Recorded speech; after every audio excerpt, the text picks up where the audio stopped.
Olá, sou Daniela Munhoz, psicóloga, muito feliz de estar aqui e ter sido convidada pela Daniele para ser uma inspiradora. Ser inspiradora para os outros acabou impactando de uma forma a me inspirar e pesquisar mais e aprofundar e criar, de acordo com o que é hoje, o que a gente quer aqui, incentivar que as pessoas busquem criar, que estimulem a sua criatividade. E aí, quando eu fui desafiada, e esse é um aspecto importante para que a gente possa criar e se envolver e se engajar nas coisas, é um desafio bem reguladinho.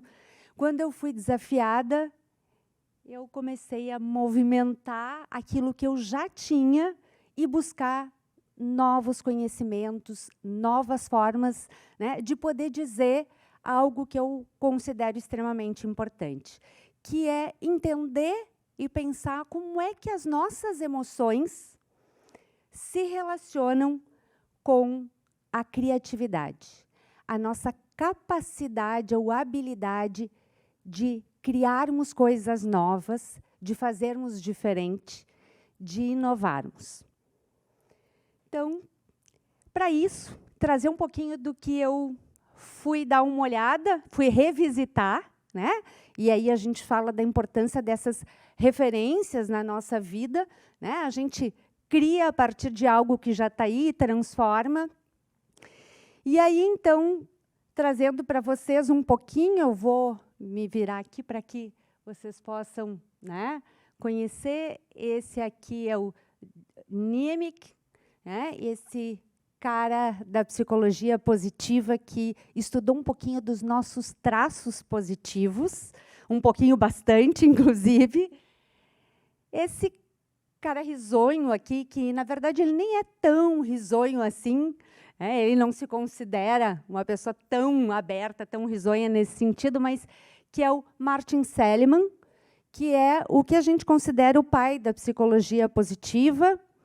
Então, final dos anos 90, início dos anos 2000, que trouxe à tona, né, de uma forma muito criativa, a psicologia positiva para que ela impactasse o mundo. E ele está conseguindo, tanto que, hoje, eu estou aqui falando um pouquinho do que ele construiu teoricamente. Esse senhor aqui, esse cara que é o Bandura, que fala sobre autoeficácia, e o quanto ela tem a ver com a gente poder se engajar nas coisas e sentir a nossa potência, né, e fazer acontecer. Esse aqui, que é o Aaron Beck, que faleceu o ano passado com 100 anos, que é o pai da psicologia cognitivo-comportamental. E esses dois aqui estudaram muito juntos, né, os problemas da humanidade e, depois, a partir desse, as soluções e que elas já existem em nós e no nosso planeta, no mundo.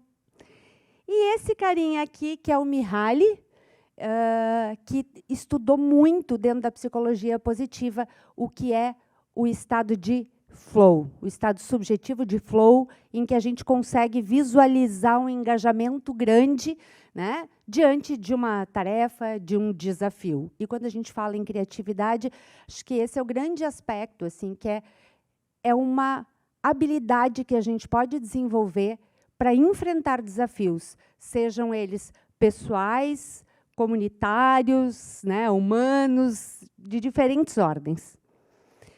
Bom, já entrando, então, para que vocês possam compreender a minha fala muito a partir da psicologia positiva, e que tem como grande objetivo o florescimento humano, e que eu imagino que esse também seja o objetivo, né, desse evento mundial de criatividade.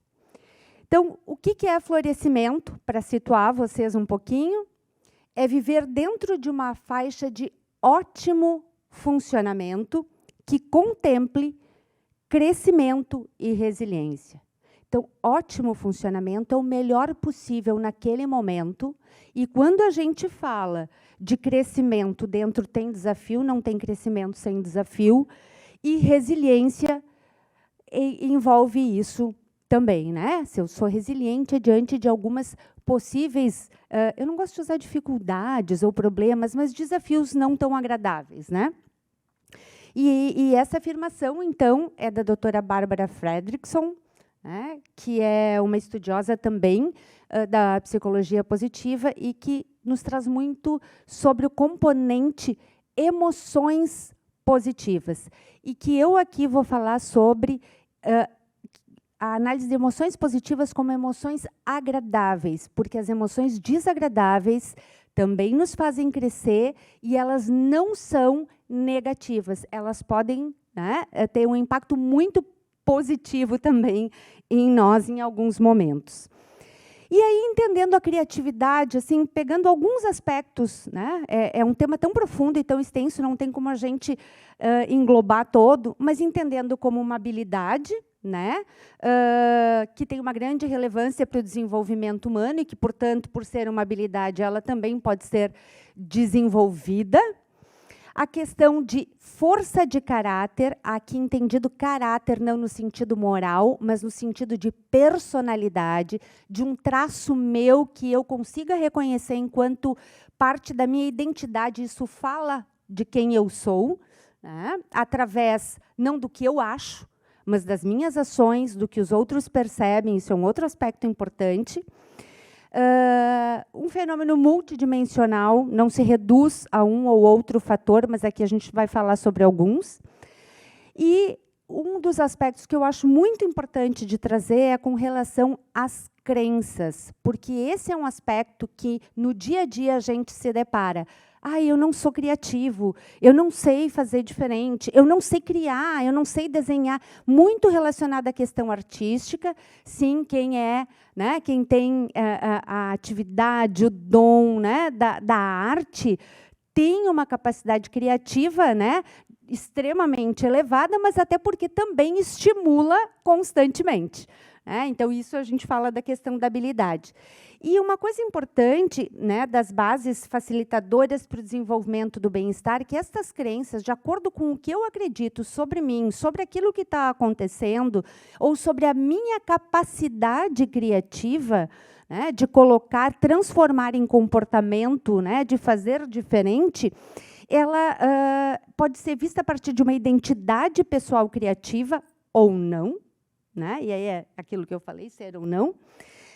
E o quanto, se eu consigo enxergar nos pequenos atos, nas pequenas situações, nos desafios do dia a dia, a minha capacidade de enxergar as coisas de um outro jeito, e, portanto, a minha capacidade criativa, eu vou me engajar mais. Eu vou fazer menos esforço mental. E isso vai se tornar mais fácil, né? E, portanto, melhores resultados. Eu vou conseguir encontrar em mim um outro aspecto, que é a autoeficácia criativa.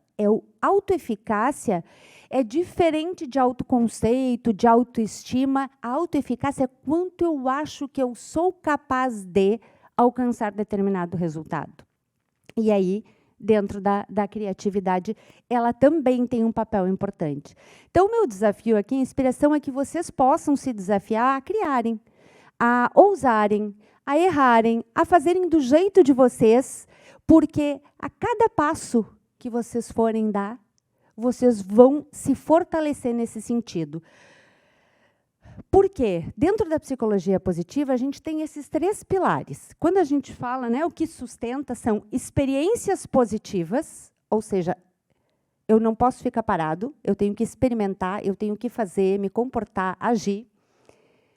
Traços positivos, que aí são o que a gente falava, né, de forças, né, os nossos traços, aquilo que eu já tenho, que eu já trago, que são os meus recursos, e também, né, e aqui então o nível da pessoa, e aqui as instituições positivas, né, porque vivemos, né, num conjunto de instituições, né, dentro da nossa sociedade. E um vai estimulando o outro, isso é só de uma forma muito didática para a gente trazer. E aí, entendendo que bem-estar e florescimento, né, falando em florescimento, dentro de uma linha de bem-estar subjetivo, de felicidade, envolvem esses aspectos aqui, que é emoções positivas, o engajamento, né, e o estado de flow, relacionamentos, aqui a questão do significado e propósito, e aqui o alcance de resultados e a vitalidade. O que eu queria que a gente se concentrasse um pouquinho nesses dois aspectos que podem levar à questão dos resultados, que é isso que a gente vai... Então, quando a gente fala de emoções positivas, que são os aspectos que sustentam e nos levam ao florescimento, a gente vai falar de traços positivos, que são as nossas forças, que possibilitam, quando utilizados, experiências positivas e que, portanto, levam a experienciar emoções positivas, certo? E que, a partir daí, também, se a gente usa os traços positivos, que é aquilo que a gente tem de melhor, nos engajamos mais e obtemos melhores resultados. Opa. E aí, sobre a Bárbara Fredrickson, o que é importante, qual a questão da relação das emoções positivas aqui? O estudo dela se concentrou nisso, né, em poder dizer que, de uma forma agora bem clara, o que eu vinha falando, que os traços, quando os traços que a gente tem, que é aquilo que a gente sente genuinamente como nosso, né, característico nosso, quando a gente utiliza, a gente se sente potente, gera bem-estar, se sente mais motivado, tende a se engajar mais naquilo que a gente faz e, portanto, a partir disso, eu tenho experiências com emoções positivas que entram numa espiral de crescimento, aonde eu amplio o meu repertório de pensamento. E o que acontece? Quem já viveu uma experiência de ansiedade, aí pegando o oposto, quando a gente vivencia algo ansiogênico, o nosso foco atencional ele se restringe.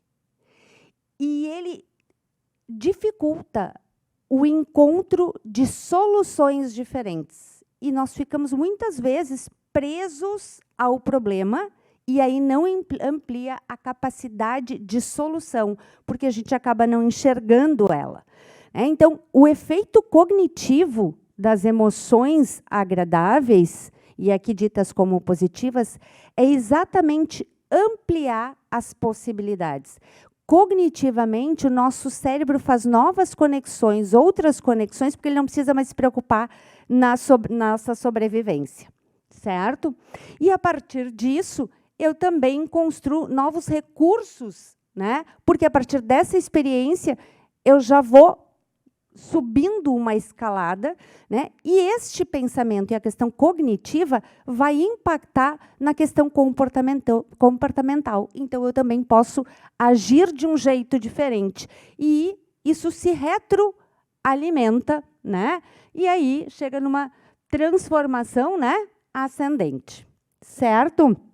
Aqui, então, um resuminho dessa questão teórica, então, comportamento, cognição, de que forma, né, isso, dentro de uma dada situação, nos fortifica, né, e potencializa. E quando a gente encontra, né, essas soluções e vive essas experiências, a gente tem como benefícios principais, né, a gente pensando na criatividade, a melhor solução de problemas, a criatividade, que é exatamente o que a gente está falando aqui, e uma maior satisfação naquela tarefa, no trabalho, quando for dentro do trabalho, né? Naquilo que a gente está realizando. Então, emoção agradável e criatividade podem se potencializar, uma alimentando a outra. E, por isso, é importante a gente também se desafiar. E aí, dentro das forças de caráter, né, dos traços, trazendo brevemente para vocês a questão de que os traços, eles foram estudados, são 24 traços e estão em constante transformação, estudados para falar de tudo aquilo que pode nos fazer melhor e termos sensações, experiências e nos desenvolvermos. E aí foi criado, né, em contrapartida com um manual dos nossos problemas, um manual dos nossos recursos facilitadores, onde dentro dele, um destes recursos é exatamente a criatividade. E como um recurso, ele pode ser um traço marcante em mim, mas ele pode ser um pequeno sinal presente e que pode se tornar, né, mais aparente e mais prático na nossa vida à medida em que a gente for estimulando ele. E aí, para a gente encerrar, eu queria propor uma breve atividade, né, assim, que vocês pudessem pensar sobre algo que vocês fazem todos os dias do mesmo jeito. Rapidamente pensem numa situação, numa atividade, algo que vocês fazem todo dia do mesmo jeito. Agora peguem essa mesma atividade e pensem em 2 novas formas de fazê-la. Pensem em 2 formas bem diferentes de fazê-la. Pensem em 2 formas bem diferentes de fazê-la, né? Se possível, num outro ambiente. Vocês estão entendendo o quanto a gente pode trazer o novo para a nossa vida? Nos abrirmos, vai exigir alguns movimentos diferentes. E eu deixo como atividade para vocês que vocês possam experimentar isso amanhã, colocar na agenda. E mais do que isso, que vocês consigam apreciar esta atividade de um jeito diferente, escrevendo sobre ela, de como vocês chegaram nessa solução e como é que vocês se sentiram ao fazer algo de uma forma tão comum, provavelmente, faz todos os dias, de uma forma diferente. Assim, a gente está colocando uma pitadinha de criatividade no dia a dia que a gente vivencia e ampliando a nossa forma de enxergar e de agir. Espero ter contribuído com vocês e quero saber se vão colocar em prática. Muito obrigada.